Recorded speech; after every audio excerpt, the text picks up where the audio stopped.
Secondly, the number of beers is actually highly disputed. Some say 50, some teammates said 60, some said as many as 70 beers. Now hang on one second, those numbers are on script. Let's go off script. He pulled me aside, he's like, Charlie, really? It was 107. That's more like it, 107. If Wade Boggs did that, he probably deserves my channel name. He has got to be holier than God and Jesus combined. What is he? He is the most interesting man in the world.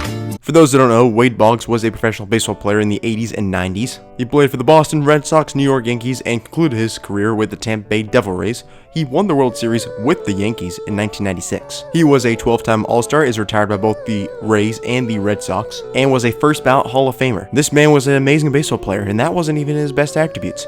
His best attributes came with his drinking. Wade Boggs absolutely loved beer. Take the Emily.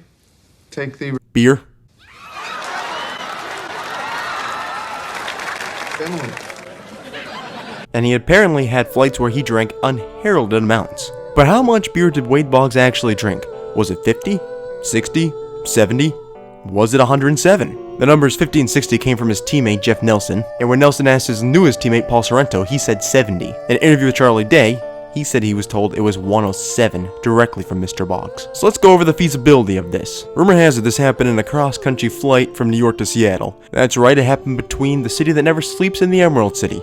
The city that smells like sewers, and the city that actually was sewers until it burned itself down. The flight from New York to Seattle is about 6 hours and 9 minutes. Mr. Boggs, he also would drink before and after the said flight, so let's add an hour on either end, to say a total of 8 hours and 9 minutes of drinking. Now, I was going to start calculating the blood alcohol content by myself, and then I realized that actually was really hard to do when it's 2 in the morning, so I didn't. I used this calculator online.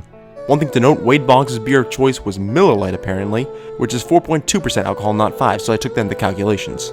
And here is the blood alcohol content I got for all of them. I don't really feel like reading them because it actually is pretty goddamn late, so just read them yourself.